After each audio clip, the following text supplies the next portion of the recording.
Nah, sekian untuk yang bab 1. Selanjutnya adalah mengenai bab 2, yaitu standar profesional akuntan publik. Apa sih standar profesional akuntan publik? Tadi mungkin sekilas sudah saya jelaskan. Jadi memang ketika kita menjadi auditor, ada standar yang harus dipatuhi oleh seorang auditor. Selain standar, juga ada yang namanya. Nah, nanti akan kita jelaskan lebih lanjut. Kalau standar pekerjaan lapangan ini mengenai prosesnya, proses auditnya seperti itu. Dan yang ketiga adalah standar pelaporan. Standar pelaporan ini adalah mengenai pelaporan yang akan dilakukan oleh si auditor, yaitu berkaitan dengan opininya.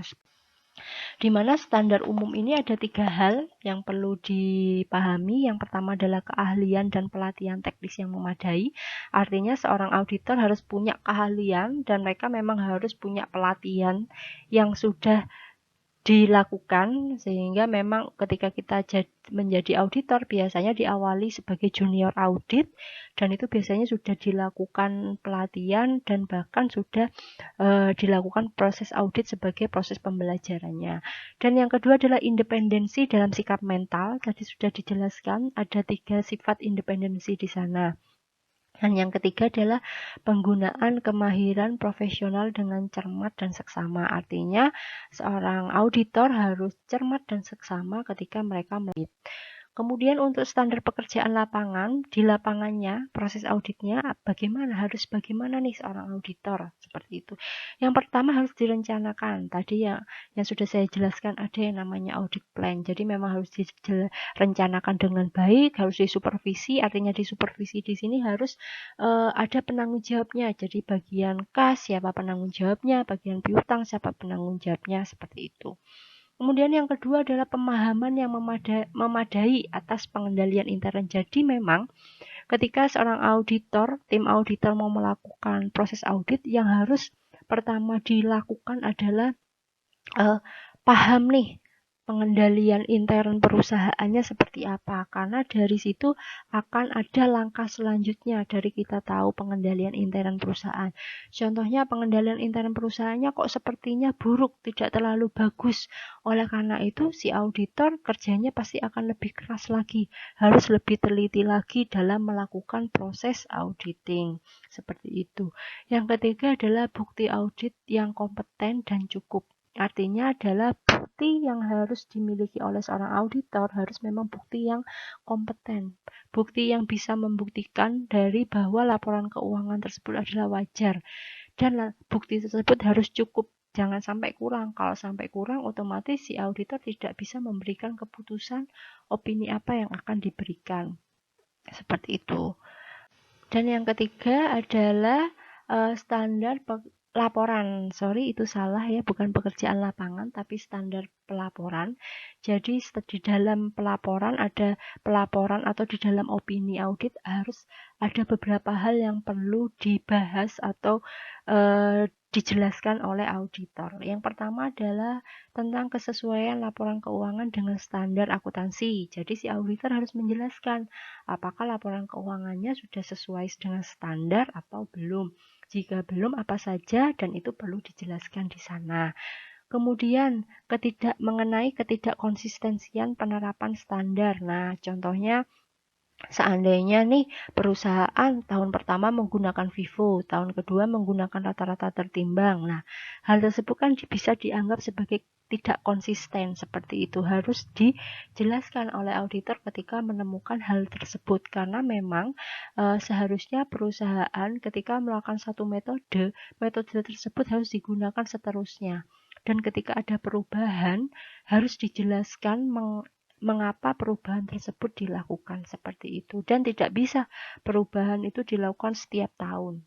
Karena nanti akan menimbulkan pertanyaan mengapa kok metode yang digunakan selalu berubah-ubah. Yang ketiga, pengungkapannya harus informatif dalam laporan keuangan. Nah, ini harus dijelaskan oleh auditor apakah isi dari laporan keuangannya sudah informatif atau belum, seperti itu. Dan yang keempat, yang terakhir adalah pernyataan pendapat secara keseluruhan mengenai laporan keuangan perusahaan perlu dijelaskan oleh auditor di dalam. Baik, untuk yang terakhir adalah mengenai tuntutan hukum yang dihadapi oleh seorang akuntan publik. Seperti kita tahu, semua pekerjaan pasti ada resikonya, termasuk ketika kita bekerja sebagai seorang akuntan, mengandung banyak resiko. Di mana beberapa profesi di sini dijelaskan bahwa profesi seorang akuntan publik merupakan pekerjaan dengan resiko yang sangat tinggi. Hal itu pasti, ya. Di mana kesalahan dalam memberikan opini dapat menyebabkan seorang auditor bahkan KAP-nya dihadapkan pada permasalahan hukum.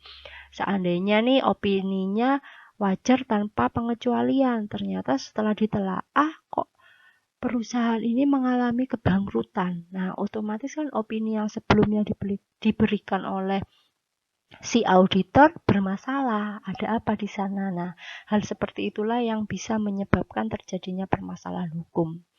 Dan yang ketiga, oleh karena itu dikeluarkan aturan hukum untuk menjaga agar seorang akuntan publik atau bahkan KAP agar melakukan pekerjaannya sesuai dengan standar dan kode etik. Untuk di Amerika dulu pernah ada kasusnya Enron, sama hal itu terjadi di mana si auditor dan perusahaan melakukan kong kali kong, yang ada di dalam laporan keuangannya ternyata palsu, sehingga laporan keuangannya terlihat bagus. Hal itu mengguncang Amerika sehingga pada saat itu dikeluarkanlah yang namanya Sarbanes-Oxley yang isinya berisi mengenai aturan undang-undang mengenai seorang auditor dan akuntan publik. Dan yang kedua, di Indonesia juga sudah dikeluarkan Undang-Undang Akuntan Publik Nomor 5 Tahun 2011 yang mana pasalnya menjelaskan bahwa akuntan publik dapat dikenai pidana jika terbukti lalai atau melakukan tindak. Tuntutan hukum dapat terjadi karena 3 hal. Yang pertama adalah kegagalan dalam bisnis, yaitu terjadi kebangkrutan, di mana perusahaan yang mengalami kebangkrutan ini ketika tidak bisa membayar kewajibannya bisa dipidanakan oleh kreditur maupun investor. Yang kedua adalah audit failure, memberikan opini yang salah dengan melanggar. Nah, ini untuk si auditor biasanya. Dia melakukan pemberian opini yang salah dengan melanggar standar dan kode etik, di mana audit failure ini sifatnya disengaja. Dan yang ketiga adalah audit risk. Audit risk ini sama seperti audit failure, namun dia sifatnya tidak disengaja, seperti itu. Kemudian hukuman apa yang bisa diberikan? Nah, ada beberapa hukuman yang bisa diberikan atau yang diterima oleh akuntan publik ketika mereka melanggar. Yang pertama adalah hukuman penjara. Hukuman penjara ini tindak pidana biasanya sifatnya jika sudah terbukti melakukan kecurangan. Auditornya sudah pasti melakukan kecurangan yang disengaja. Nah, ini bisa sampai ke ranah hukum. Kemudian yang kedua bisa juga dibekukan jika kesalahannya masih dapat dianggap masih bisa ditoleransi. Biasanya akuntan publik tersebut hanya tidak boleh bekerja sebagai akuntan publik dalam jangka waktu tertentu atau bisa disebut sebagai skors, atau yang lebih parah lagi gelar profesionalnya yang CPA, CA tadi itu bisa dicabut dan juga dia bisa Sekian presentasi atau penjelasan dari saya dari bab 1, 2, dan 3. Silakan mungkin jika ada yang ditanyakan bisa ditanyakan pada grup WhatsApp yang sudah tersedia. Dan untuk tugas saya minta kalian membuat resume baik dari bab 1, bab 2, bab 3 yang tadi sudah saya jelaskan, di mana resumenya ditulis tangan, kemudian di-scan, nanti difoto, di-scan, atau bisa menggunakan aplikasi Cam Scanner dan dikumpulkan di saya di grup WA minggu depan, dikumpulkan hari Sabtu minggu depan sebelum perkuliahan dimulai. Terima kasih. Assalamualaikum warahmatullahi wabarakatuh.